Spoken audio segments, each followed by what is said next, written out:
and he's honest. He's honesty, yeah. You know, and not afraid. I don't want to be afraid to share the things I'm going to share with you. You know, and like I said to you, I want you to, you know, to look at this in a way that, you know, I'm doing this for myself, for my child, for the children, for, you know, my family, my friends, you know, my brothers and sisters in all the world. I'm doing this for if inspirational purposes. You know, I have this idea. I might you know, climb, you know, either Ishnok or Loch Crew. You know, maybe Loch Crew. Every day, catch the sun. You know, and it'd be lovely to see somebody like who's seen me on this, and then, you know, feel inspired and want to know more.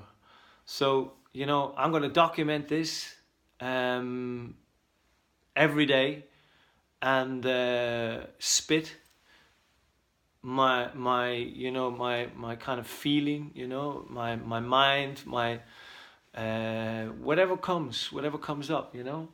I speak to people all the time, you know, in lots of different walks of life, and lots of different situations, where, you know, I like to think that I inspire people, you know, inspire people in as many ways as possible. I'm a performance poet, but I'm fucking lazy as sin. I don't write a lot. I don't really give it my all. You know, I tiddle around on the guitar. I got a handful of songs, but I haven't played for a year or two. You know, I've had really beautiful moments, you know, around music and arts, and, you know, but I never really give it much energy, you know, and so I want that to change, because I believe that. You know, and I've heard this.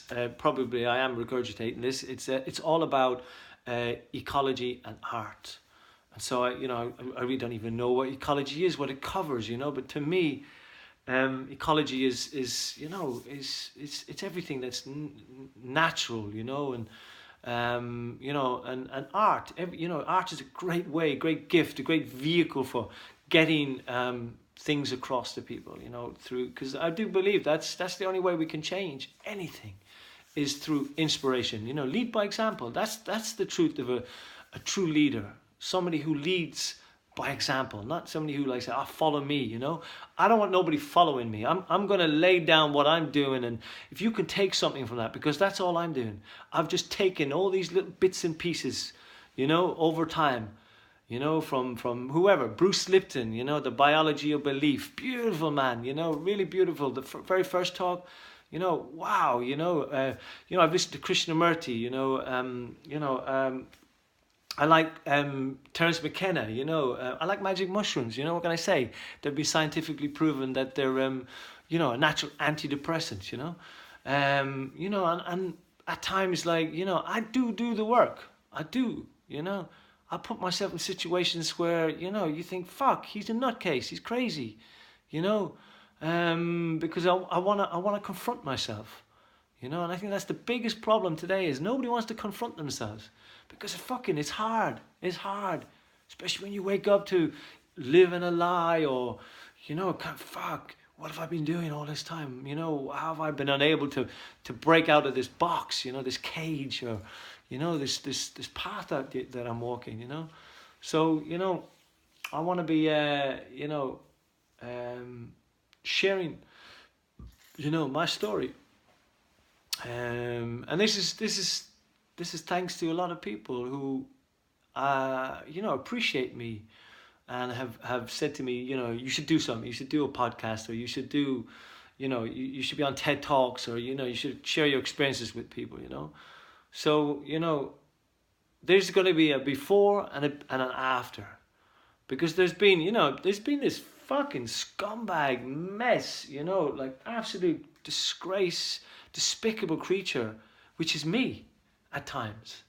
And then there's been this guy over here, you know, beautiful, you know, inspiring, you know, magical being, you know, like that, you know, pumps out the most beautiful spoken word and song and da da da da, this, that, and the other. And when I talk, you know, I'm inspired, you know. And there's two of me. There's fucking two of me, you know. There's two extreme me's, yeah. And so I want to look at that. I want to look at that thing, you know, that maybe you can resonate with as well, which is this kind of modern day schizophrenia, you know. And is it possible to bring these two characters together, you know, in harmony, like a sacred marriage, you know, like male, female, and you know, this dark and light, this whole thing, you know. You know, because it is, we've you know, we feel guilty about everything, you know, having this and having that and da da da da, and then, you know, we have fucking too much, you know, and you know, it just makes us ill. And so, you know, it seems to be like there's something of a sacred marriage that needs to take place, you know, and maybe that's what we're here for. Maybe spiritually, magically, even evolutionary. I don't fucking know if I believe in any of this. I don't know. I really don't know. I want to have this conversation, you know, and maybe we've always been here. There is no fucking end and there is no beginning, you know. I mean, you know. Maybe.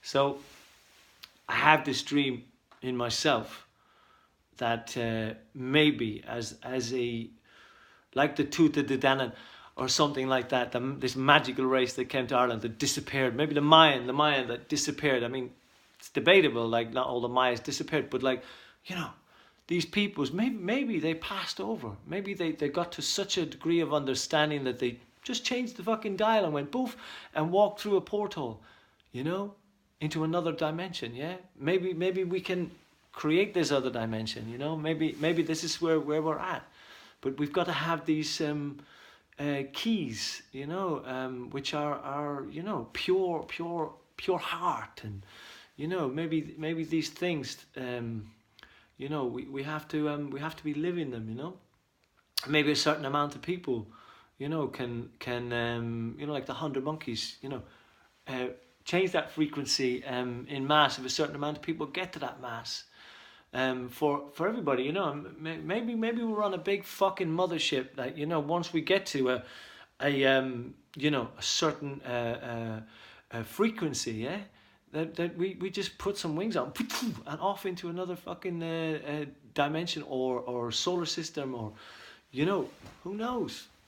Who knows what it all is? Everything is possible, and so, you know, it seems to me that we have mass amount of duality here, you know, and us and them, Catholic, Protestant, you know, black, white, you know, and a lot of these things, you know, they make a lot of problems for us, you know, and you know, so I don't know what all the answers are, but it seems to me that, you know, we need to somehow, you know, balance the scales within how we live our lives, so as that there isn't necessarily, you know, pure dark and pure light, you know, because like you know, the night sky is beautiful, but a lot of people are afraid to go out. They're afraid to go out into that night sky. You know, there's a big bad wolf in the woods, and, you know, this is what I'm interested in. You know, I'm interested in, like, kind of going, well, what is dark? You know, I mean, I have madcap ideas in my head, like maybe, like, you know, reinterpreting the scriptures. You know, like exorcising demons. You know, well, fuck me, pink, man. If I exercise my body for a period of time, my mental state changes. It changes. I become straight in myself and clear and happy and joyous, and I have these just this wonderful kind of like peace, you know, whereas prior there's this kind of confusion eating away at me, you know, this kind of doubt about everything, and this incapacity, this easily like controlled, you know, contrived or influenced, you know, where I find myself watching the most stupid thing on fucking telly or YouTube. Well, one thing for sure, I haven't been near fucking telly for 20 years. I have a moment where I'll be in somebody's house and there's a telly, I may watch something, you know, but it's like an oracle for me, because I don't watch it. You know, one of the interesting things about that was there was an advert came on like while I was watching the telly the last time. It was 2 or 3 years ago, and it was like a weed fucking killer, man. And the fucking, you know, the character, this dancing flower, dandelion, beautiful sun yellow head. You know, he's dancing away, and I'm thinking, oh wow, this looks interesting, and then it just turns into this fucking murder nightmare, you know, like a thriller, you know. So like the demon in this case was the dandelion, and I was like, fuck, I just wrote a fucking song. I get this, you know, I had a line in a song, you know, about the dandelion, you know, the beauty of the dandelion, you know, this beautiful flower that you know, we'd kind of you know, you'd see it go through its metamorphosis, change, you know, and it'd be, you know, this thing, it's like a clock. You pick it up and, you know, tell the time and blow it, and, you know, she loves me, she loves me not. We, you know, and you see it in, it's like, wow, it looks like fairies when they blow in the wind, you know. Somebody picks that up down the road, you're after blowing it, you know, and you know, the magic that was within that. And now I know that dandelion tea, dandelion root, you know, it was like an original coffee in this country. And it's got a 98% cure of certain cancers.